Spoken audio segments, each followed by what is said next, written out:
I will start today's my talk on biohydrogen. Uh, and that to starting, I am telling it's from carbon neutral to carbon negative. So usually, whenever we talk, we have to always be positive. But this is one area we always wish to go with the negative because whatever we have done from past centuries. So now, but we are in a position to link those things as a carbon footprint, which is getting again leading to the global warming. And this carbon negative, or I can say carbon neutral to carbon negative, would be one path we can uh, go with the what we call sustainable environment. So let's start with thing that why this carbon is getting so important. So the carbon is so important. We are inbuilt and inherently made up of so many combinations of the carbon, which is again giving into the so much of biomolecules, and these biomolecules cooperate each other, and we are now managing so many things as a cell organelle system. So all these things are coming into the carbon portfolio. So but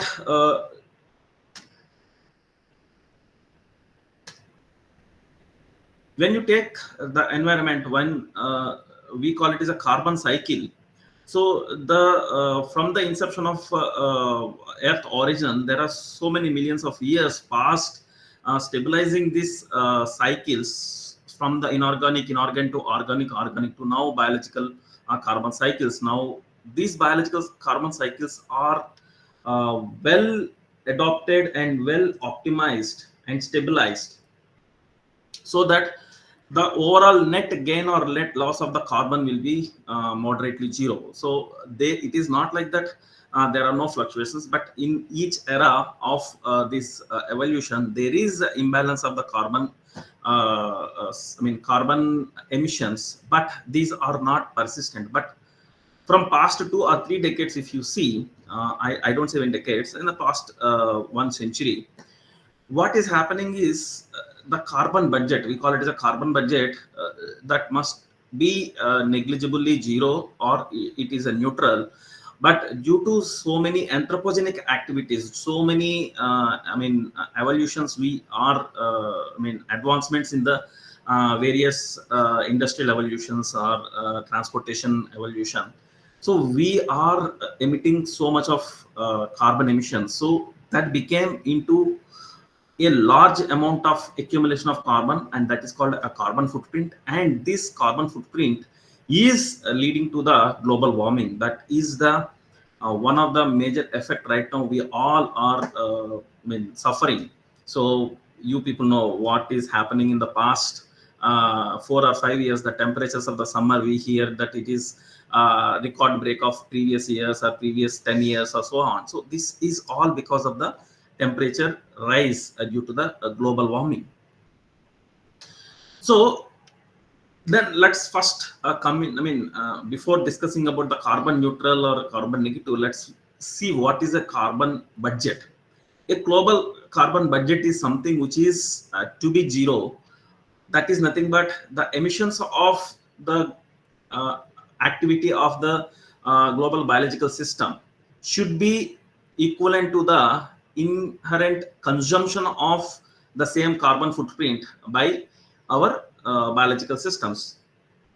So this should be a neutral. So always the global carbon budget should be the balanced.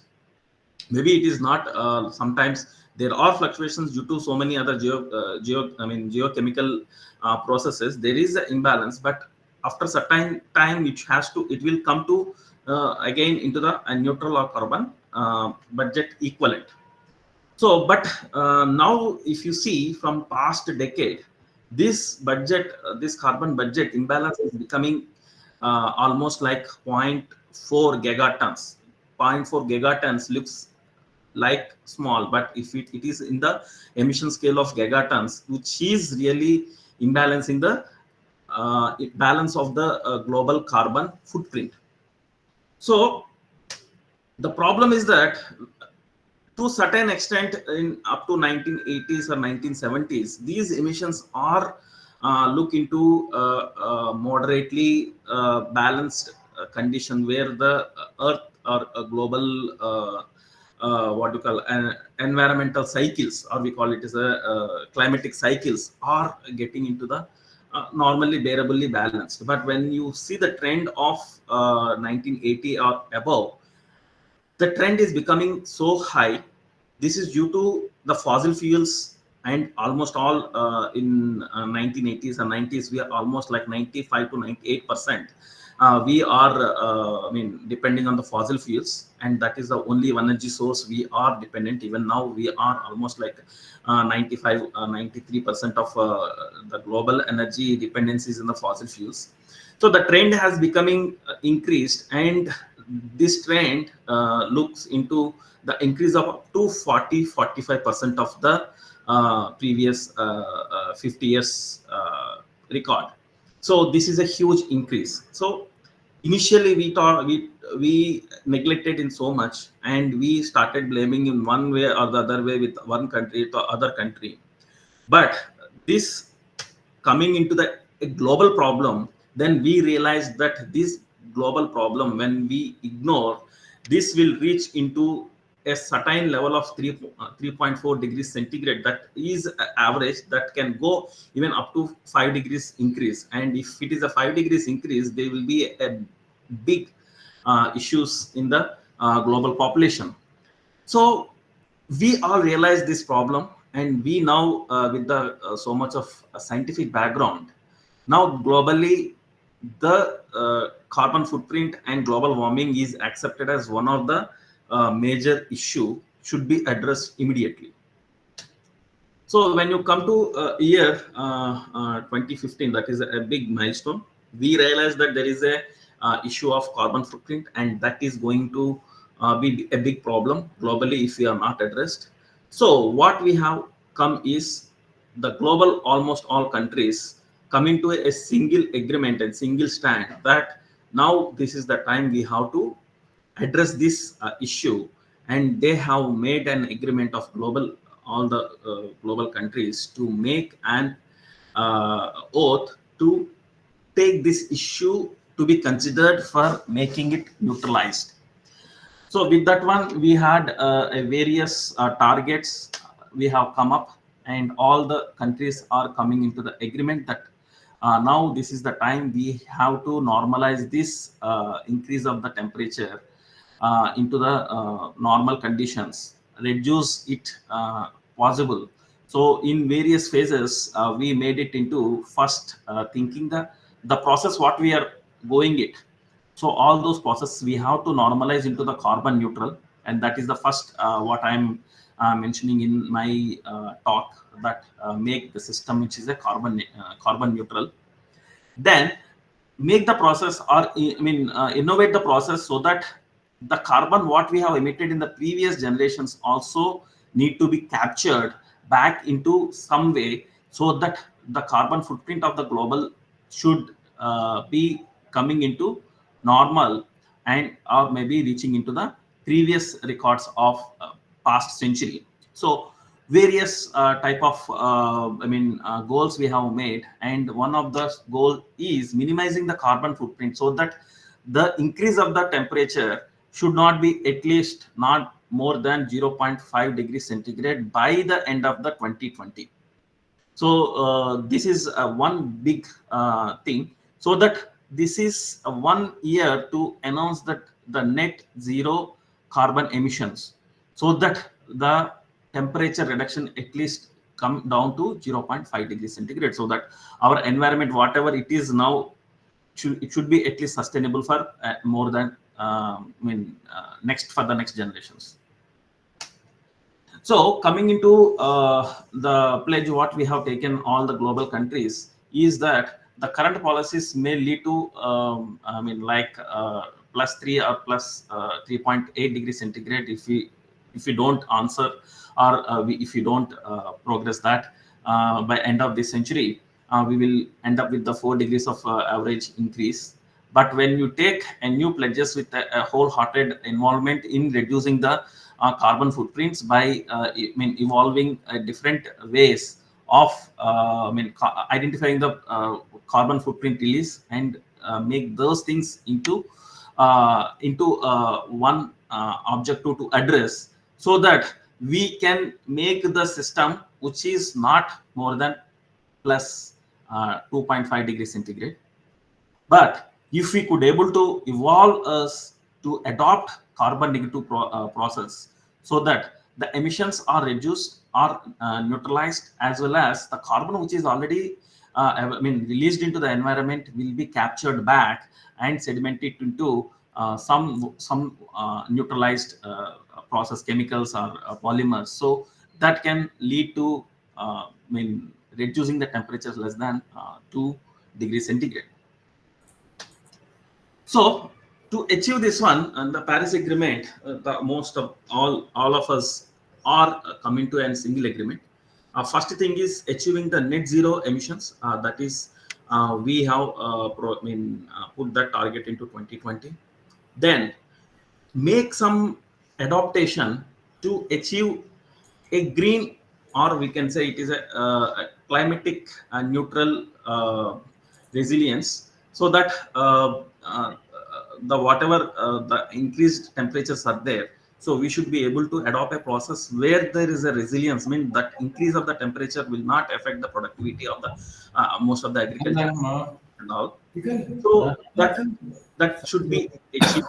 And the third one is increase the financial flow, budget allocation for these green processes, rather than we are going behind the fossil fuels and looking after the more reserves of the fossil fuels. Rather than that, we have to flow our economy into adaptation of these green processes or carbon neutral process, so that we at least not elicit more emissions into the globe, and reduce those emissions as well as neutralize those emissions into the net zero.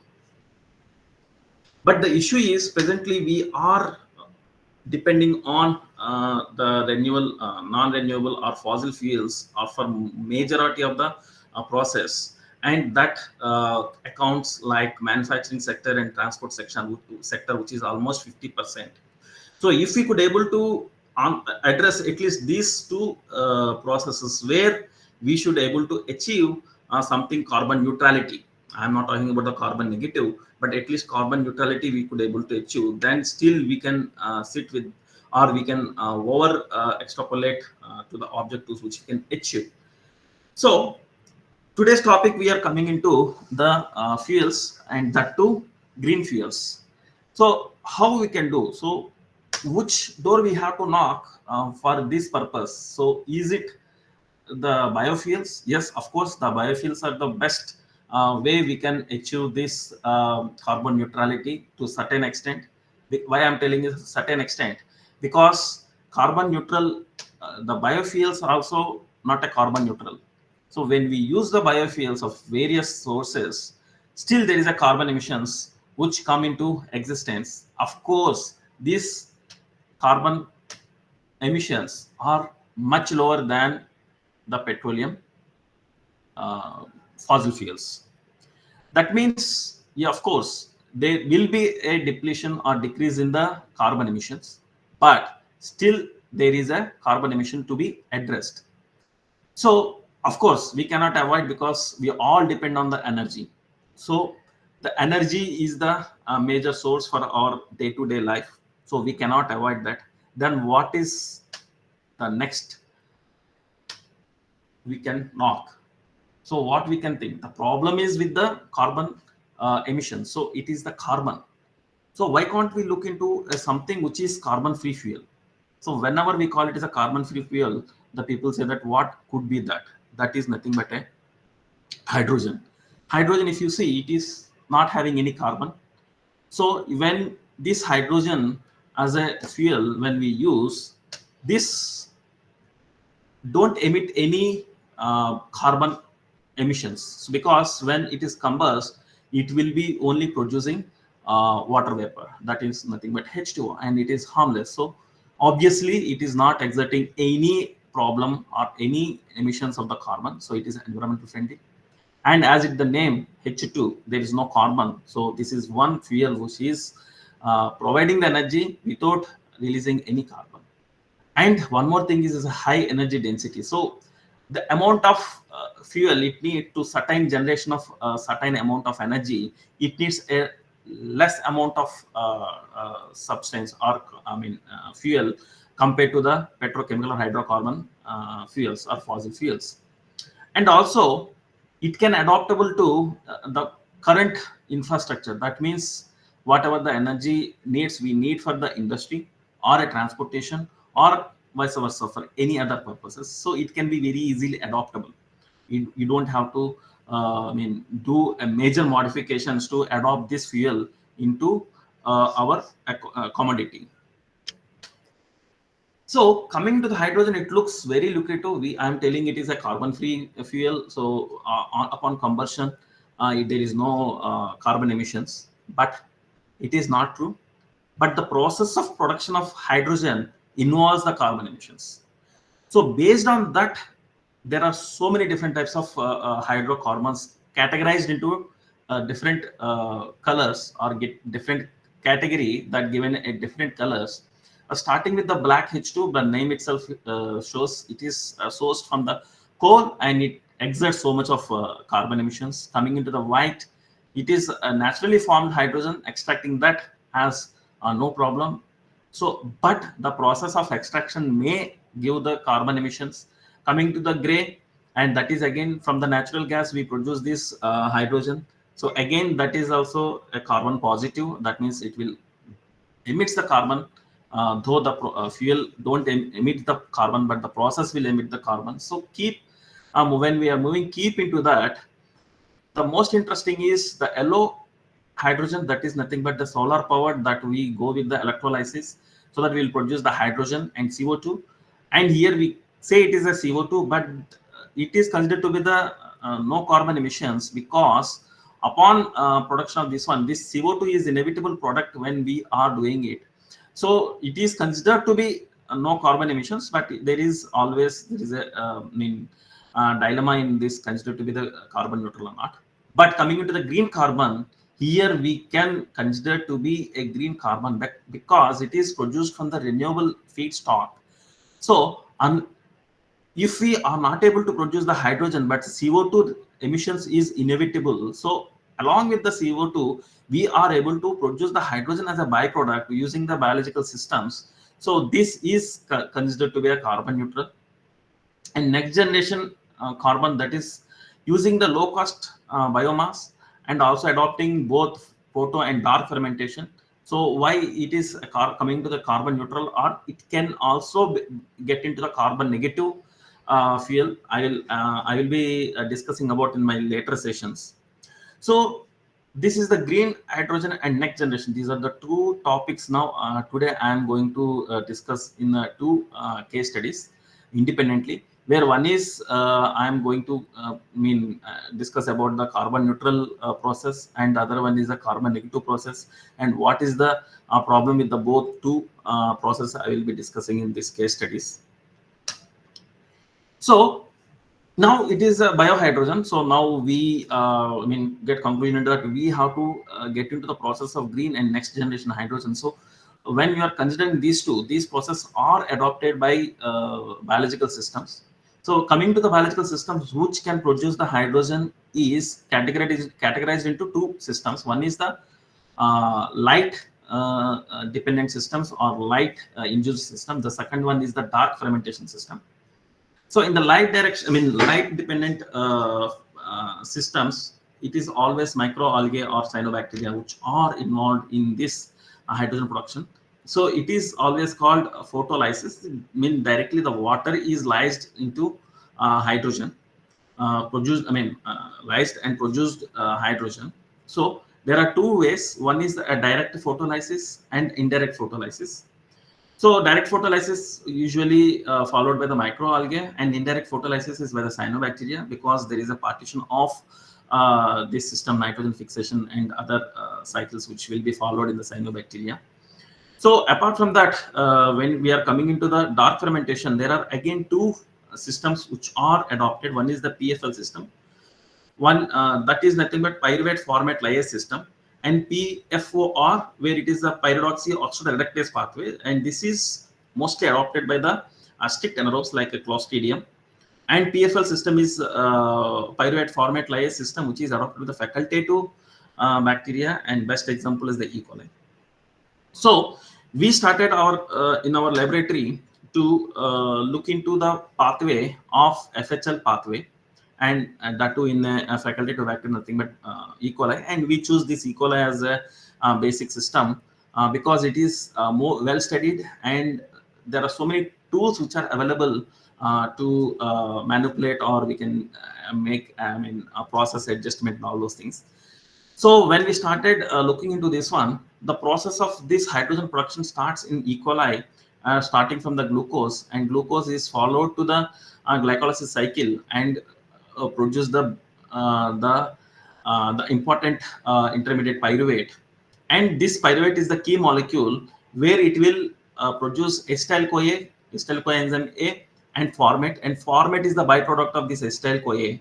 And acetyl CoA again involved in many processes. Of the cell. It is a basic molecule which will go for the fatty acid biosynthesis, then many other biomolecules, as well as these acetyl CoA upon acid fermentation will either produce acetate, acetic acid, or we call ethanol if it follows the alcohol biosynthetic pathway.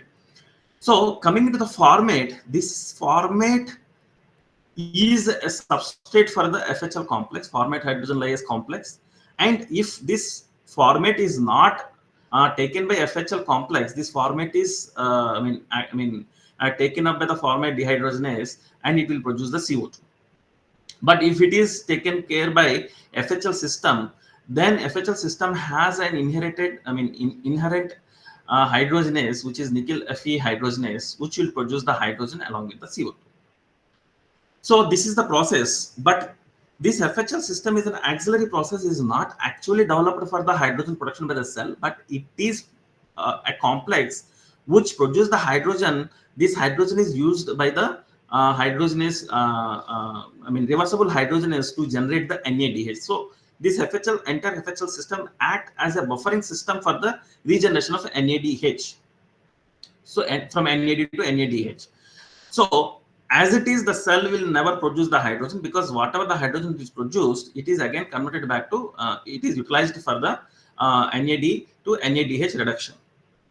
So usually these bacteria don't produce the hydrogen. So what we can do to produce this hydrogen? So what our idea is to increase the format pool, so that the format pool will be available for the FHL system, and use this FHL system for the hydrogen production, and adopt the entire process with a carbon resource, that is nothing but instead of glucose, that will be a high costly product in a costly substrate.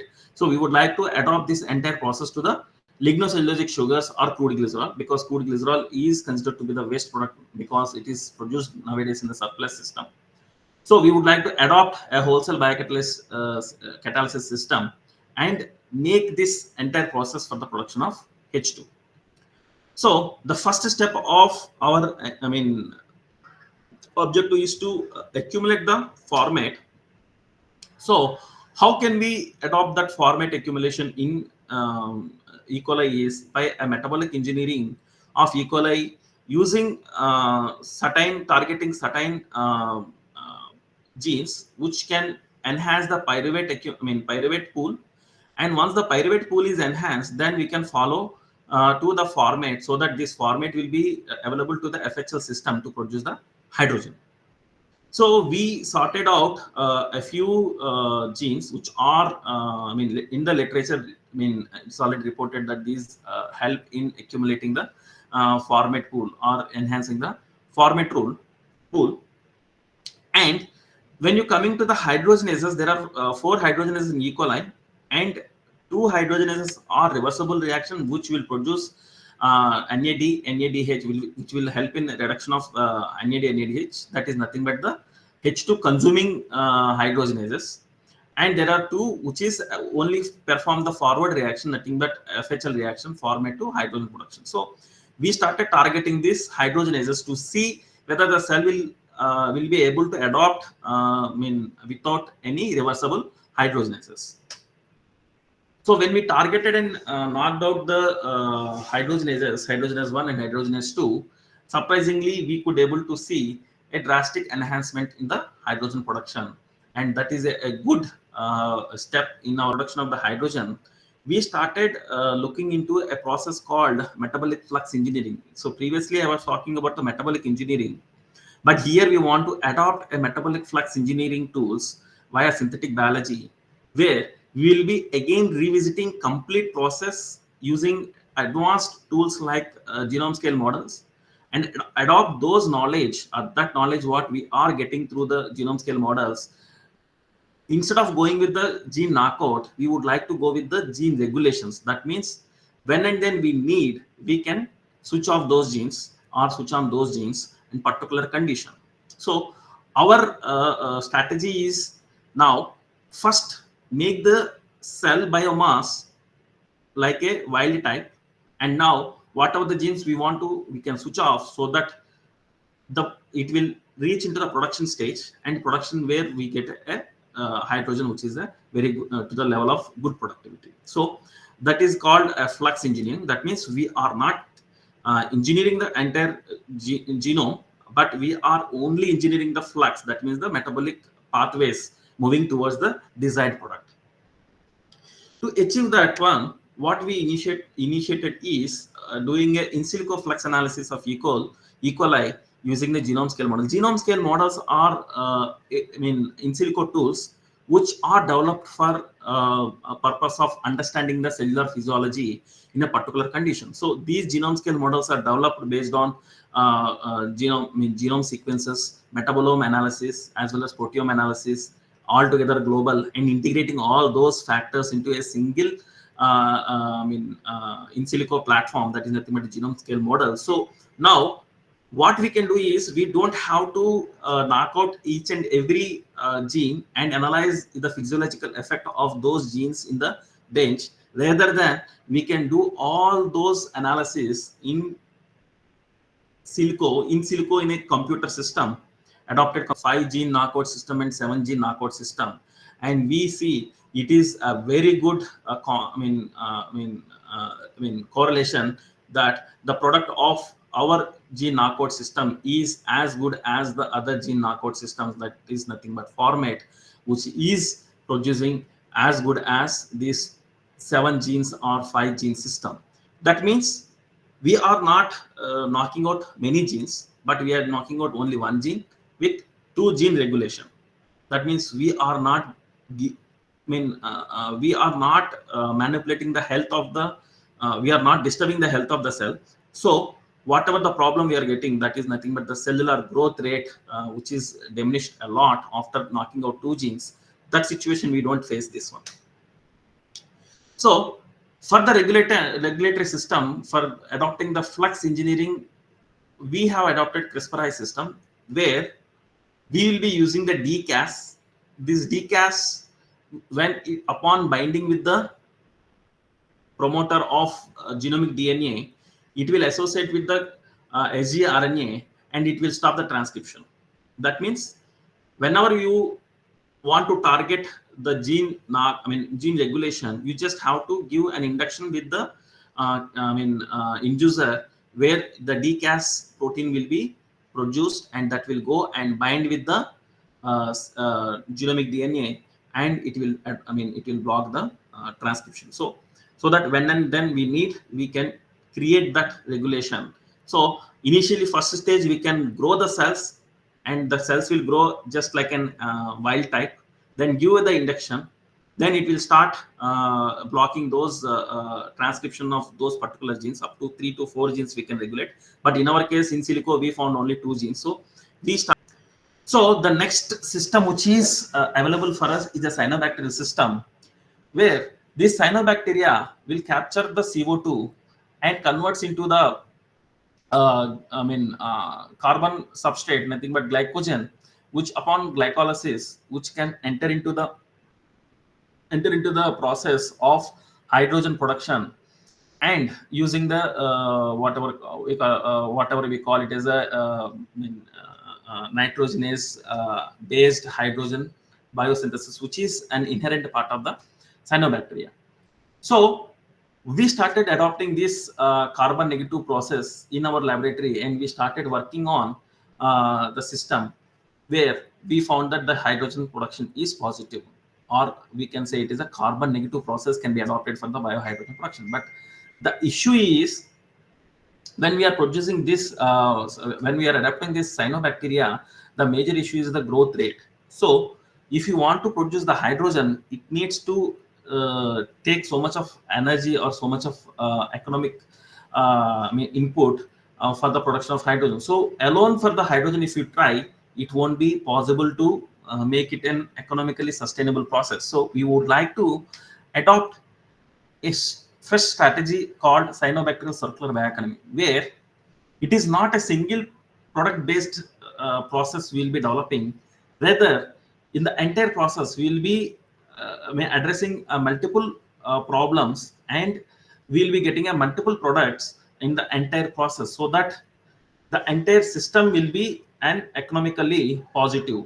So we want to adopt this cyanobacterial circular bioeconomy by addressing a easy way, or we can say it is a progressive way of cultivation of the cyanobacteria, so that while the cultivation itself we can address some of the issues of environmental issues, then go with the product formation, nothing but biohydrogen production. And after getting the biohydrogen production, there is a biomass which is left over after generating the biohydrogen. So that biomass we use, that is augmented cyanobacterial biomass, we can use for various products like lipids and proteins.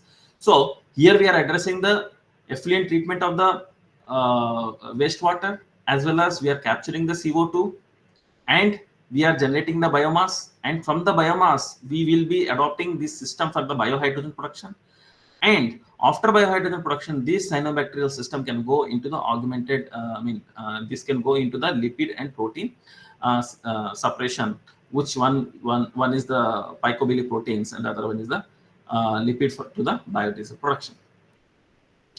So we want to do it in a proof of concept. So we initially started our studies whether this cyanobacterial system will be adaptable for what we are talking about, the cyanobacteria circular bioeconomy. So we started with production phase, where we used wastewater to grow the cyanobacterial strains, and we found there are two cyanobacterial strains which are well adapted for treating the wastewater, and the wastewater should, in the final condition, found to be improving a lot, considering to the total nitrogen, COD, and phosphate.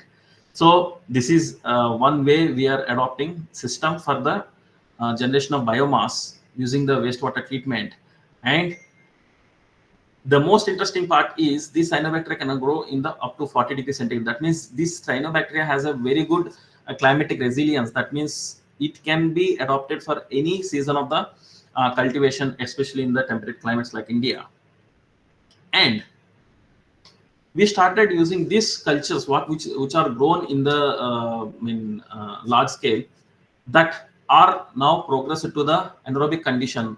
And why when we use the anaerobic conditions, and then use the lignocellulosic sugars which are generated from the waste biomass, and using these lignocellulosic sugars, we could able to produce the hydrogen, and we could able to get up to 20% of accumulation upon 24 days of growth, or I can say dark fermentation. So this is a good sign that this entire system is adaptable for the biohydrogen production. And following those the biomass which is after production of the hydrogen, that is used for the phycobilly protein extraction, and we could able to get this phycobilly proteins to the level of purity, to the good level of purity, and this is very much suitable for the commercial usage. Apart from that, we have also used the leftover biomass for the lipid extraction, and this lipid extraction after the transesterification, we could found the good profile of the this transesterified product, and this is much suitable for the commercial biodiesel production.